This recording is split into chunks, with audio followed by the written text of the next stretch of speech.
What's going on today, everybody? Welcome back to Sacred Jedi Texts. Today we will be running through Chapter 25 of Timothy Zahn's Heir to the Empire. We are finally back with Leia and Chewie on Kashyyyk. It's been a while since we spent some time with them. I encourage you, stick around to the end of this chapter. It gets very, very interesting. Some connections between the Nagri and Vader, and how the Nagri view Vader, and it's all kind of surprising, and it connects into all of this is really, really interesting. But I'm gonna shut up and get straight into it. Make sure that you're subscribed, leave a like on the video, and let's jump into chapter 25. So the last time that we were with Leia, the Nagri were kind of stalking her on Kashyyyk. She thought that she saw one of them there on the planet, and this chapter tells the reader that the Wookiees have been looking for the Nagri ever since this happened. The chapter starts with Leia in bed. Something has wakened her up, but she doesn't know what it is, and she thinks about how the Wookiees have deployed all these different people to look for the Nagri that she thought she saw. 12 bodyguards and all this other stuff, these search parties. They never found the Nagri, and since Kashyyyk has its own problems, they kind of guards and the search parties away. So now she really just has Chewie, Ralra, and Salperin, and really nobody's looking for the Nagri anymore. So Leia's just laying down. She's thinking that it's time for her and Chewie to leave Kashyyyk. She's been there for a while. She needs to get back. But she realizes that if they do leave now, they can be gone an hour after sunrise. So it's early in the morning, but she's thinking, we've got to get out of here. However, just as she is making her decision to leave, this nasty, long hand emerges from the darkness and grabs her. It's one of the Nagri. Leia turns back to see these massive black eyes and this just gray, nasty-looking skin right in her face. She puts up a fight. She's able to kick her legs out and create some distance between her and her attacker. And after she stumbles back towards the bed, she just instinctively picks up a pillow, throws it at the Nagri. Of course, a pillow's not going to do much good, but it hits him and kind of buys her a little bit of time, and her lightsaber was under that pillow, and obviously it's going to be much more useful. So the Nagri's trying to get this pillow away, get it off of his face and stuff, and Leia grabs her lightsaber, and with one swift motion, she cuts him completely in half. However, the attack is not over. Another hand comes from behind her and grabs her, this time much more efficiently. She tries to fight it off, but she can't overpower it, and it's grabbing her from behind, so it's like it came up from behind her and wrapped its arms around her neck and chest, and it kind of locked one of its legs around her to immobilize her. It seems weird right now, but we'll find out why later, but it starts sniffing her, and for whatever reason, it lets go of Leia. And it slumps back towards the door, just kind of staring at her, and says something to her in his language. And the word that he says is Malariush, I think is how you say it, Malariush. And obviously Leia doesn't know what this means, but it still is just kind of staring at her, and it says this word. So Leia's super confused, and she's wondering, when is he going to attack again? She's trying to prepare herself, but it never does attack. Chewie and Ralra then barge into the room, and Leia quickly, she tells Chewie, she's like, no, don't kill him, don't kill him. So Chewie instinctively, he listens to her, but he still knocks the Nagri in the head, and it falls to the ground unconscious, and that is when Leia figures out that Chewie is pretty badly hurt. Like, he's got some blood near his midsection, and he's been into his fight too. She wants to get him help, but Chewie and Ralra tell Leia that the next attack's going to be coming soon. The Nagri have already set one of the other Wookiee houses on fire as a diversion, so another wave of them could be coming to attack at any time now, and they need to get her off the planet. Ralra and Chewie also revealed that they already killed 3 other Nagri, so there were 5 there in total, and they also sadly revealed that Salperin died in the attack. At this point, Leia, Chewie, and Ralra are all in agreement that they need to get off the planet, And Leia especially knows that a second attack could come at any moment, because based on her previous attacks and encounters with the Nagri, she expects there to be way more of them than just 5. However, Ralra makes a good point and tells Leia that they probably can't trust the ship. Leia thinks for a moment and then agrees that the Nagri have probably either disabled it or have wired it to fly right into their hands. Then Leia has this dangerously horrible idea. She asks Ralra for some rope, and since she can't fly her ship away and she can't stay there in the treetops because of possibility of another attack, she's going to go down underneath the city. Ralra and Chewie know exactly what she's thinking, and they even call her out on it. They tell her that it's very dangerous, that he can't let her do that, and that they've got to stay together no matter what, but that if she does want to go under the city, that they're going to go with her. Leia sees that the Wookiees aren't really giving her a chance, so they choose to find some rope and get moving. The chapter then jumps ahead a few minutes to when Ralra, Chewie, and Leia are actually traveling on the underside of the city, and obviously when I say city, we're on Kashyyyk, so it's not like buildings and industrial-style cities. It's just all these big trees and their houses up in the trees. So they are just traveling on these branches of the and you know how big the trees are on Kashyyyk, they're huge. So they're just kind of traveling on these branches underneath the city. Ralra goes first, using her climbing claws to actually hang from the underside of the tree branches, so they're not even walking on top of the branches under the city, they're literally using the claws to crawl and climb underneath the branches. So Ralra goes first, and Chewie follows with Leia strapped tightly to his chest. Leia can feel Chewie's blood coming through her tunic, and she's, wondering how bad he's hurt, but she doesn't really want to ask or make any conversation with him about it because she's really scared at this point, looking down and seeing nothing below them. She doesn't want to fall, and she just doesn't want to break his concentration. Ralra tells them to stop, and Leia asks what's wrong, and he tells Leia that the enemy has spotted them. Leia looks around and sees a repulsor lift airspeeder just out of bowcaster range, its lights turned off and waiting for them to get closer. So this is obviously the Nagri, and they found them, and they're stuck on the underside of this branch, so they really have nothing to do.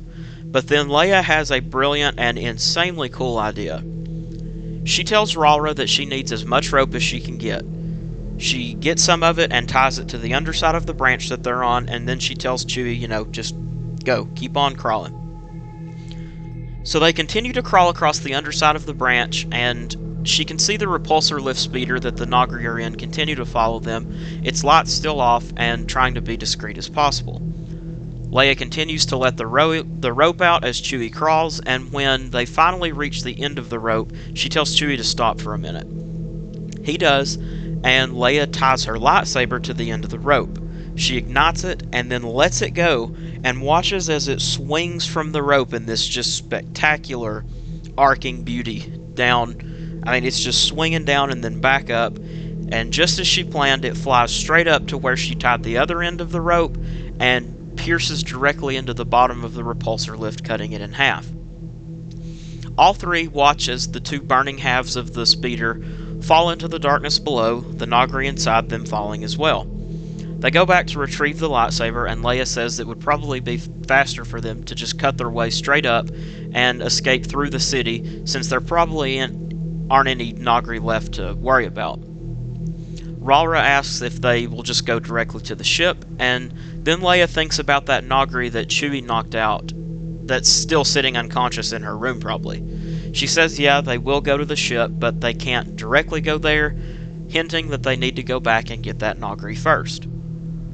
The chapter then flashes forward to where Chewie and Leia have the Nagri held in a room. He's just sitting, and Leia has been informed that he is ready to talk, but that he's only going to talk to her. Leia tells Chewie to stay there and to only come in if she's in trouble, and she walks into the room, introduces herself to the Nagri, and the Nagri asks to see her hand. She gives it to him, and even though it seems, kind of poor judgment, she does give her hand over to him. and he smells it, the same way that he was smelling her when he attacked her in the room. After a few moments, he lets go, says that it's just as he expected, and he drops directly to his knees and begins to beg for forgiveness, telling Leia that their orders didn't identify who she actually was, that they were only told her name. Leia, much like the reader at this point, is obviously confused and asks, if he knows her better now somehow, like what does he know now? What's changed?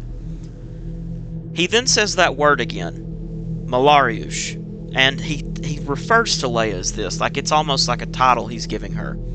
And then he explains that the Malariush is the daughter and heir to Lord Darth Vader, who was their master. Now Leia is even more confused at this point, and asks about him being their master. The Nagri then tells Leia that Vader came to them in a time of need, that he lifted them from despair and gave them hope.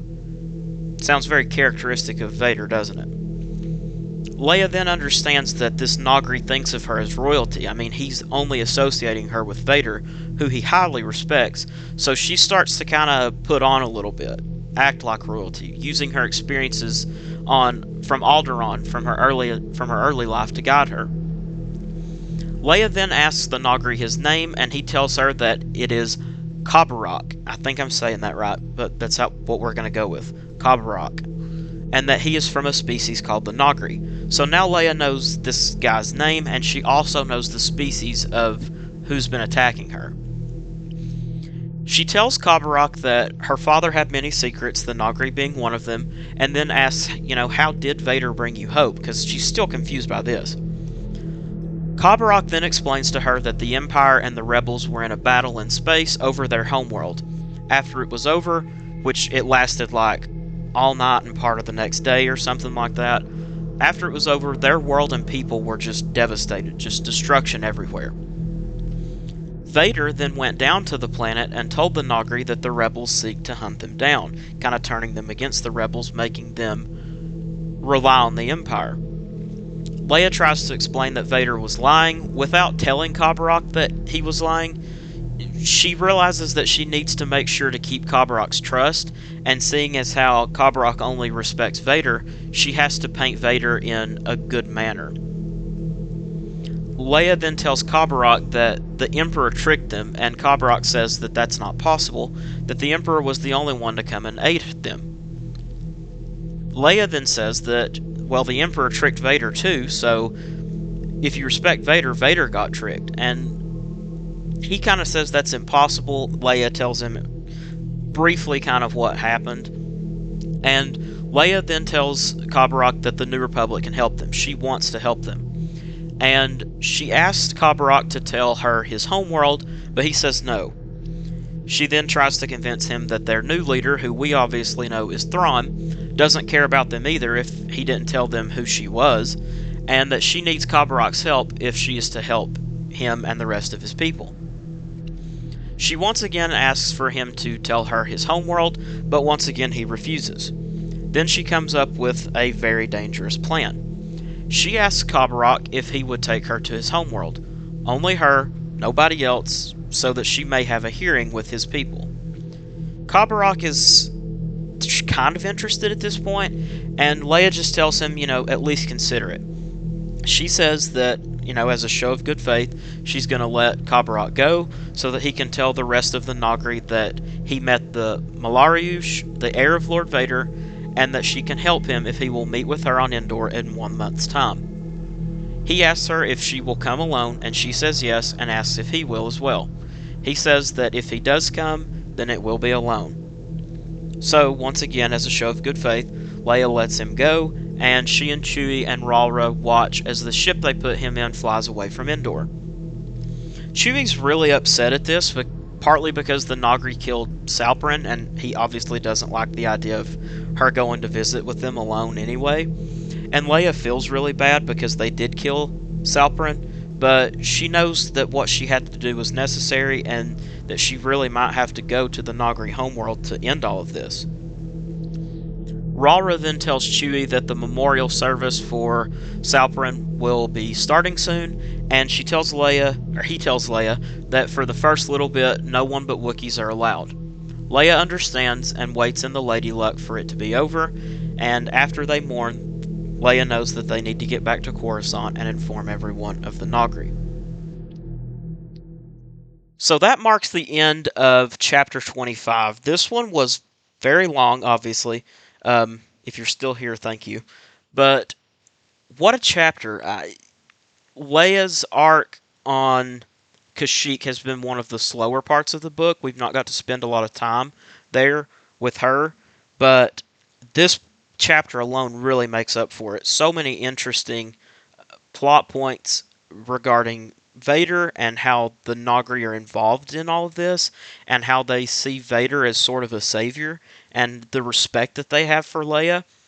It's like if they knew this whole time that Leia was Vader's daughter, they wouldn't even have been attacking her. They wouldn't have listened to Thrawn's commandments. And it's just very, very interesting. And, we'll see where this goes in future chapters and how it plays out. Will Leia actually go and meet with the Nagri? Will Kabarak take up her offer and take her to his homeworld?